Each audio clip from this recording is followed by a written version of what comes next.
Narsapeta rural ఎస్ఐని మాట్లాడుతున్నాను.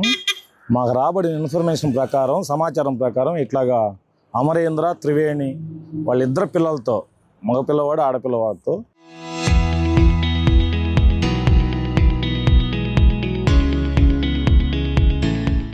ఇంట్లో ఆర్థిక ఇబ్బందుల కారణం మరి ఏ కారణం వల్ల విధంగా ఆత్మహత్య చేసుకునే దానికి వెళ్తున్నారని చెప్పి వాళ్ళ యొక్క తండ్రి తల్లి ఇచ్చిన సమాచారం మేరకు ఫోన్ ట్రేస్ చేసి ఇక్కడ హైవే మీద వెళ్తూ ఉంటే ఆన్ ది స్పాట్లో పట్టుకోవడం జరిగింది.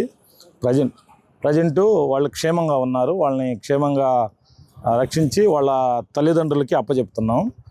కాకుంటే వాళ్ళు ఏంటంటే క్షణికావేశం మీద ఇట ఫ్యామిలీ ఇబ్బందులు ఉన్నాయని చెప్పి ఆర్థిక సమస్యలు అవి చేసుకునేదానికి బయలుదేరారు. ఇంతలో టైం బాగుండి వాళ్ళని ట్రేస్ చేయడం జరిగింది. వాళ్ళ తల్లిదండ్రులకు కూడా అప్పచెప్పాం.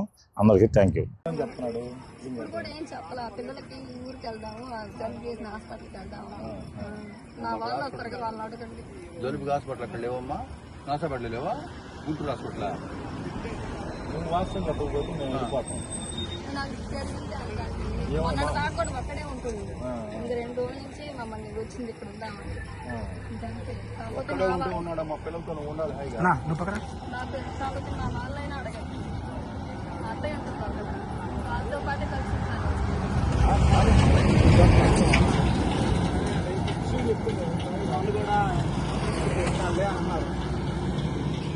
మళ్ళీ నిన్న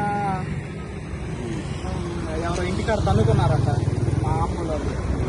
పెద్ద న్యూస్ ఇంకా నాకు చిరాకేసి పొద్దు నుంచి ఇంట్లోనే గుంటూరు ఎందుకు సందమాలూరులో కదా నువ్వు ఉండేది? నేను గుంటూరులో పిల్లగాడికి మునుపు తెల్ల రక్త కణాలు తగ్గితే హాస్పిటల్కే చుట్టుకుంటే కాడ దాని పేరేందో ఉంది ఎంట్రన్స్ అక్కడే పిల్లగాడికి పట్టుకున్నాం రండి. ఇప్పుడు పిల్లలతో ఏం పని? నేను ఈ హాస్పిటల్కి వెళ్తానండి. నేను పిల్లల్ని ఎందుకు అనుకుంటానండి? పిల్లల్ని ఎందుకు అనుకుంటాను? అడవాడు చేసి ఇప్పుడు ఏదో అనుకుంటే ఎట్లా?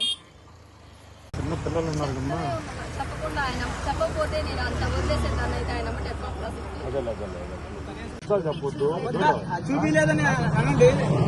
అరే చూడు, ఏదైనా ఆవేశం కాదు, ఆలోచన కాదు. ఈ టైంలో ఎవరు ఉంటారా? ఆయన చెప్పాడు మేము పోలీసులో ఉన్నాం, మాకు ఇప్పుడు మేము చిన్నపిల్లలా, ఈ టైంలో ఎవరు ఉంటారా?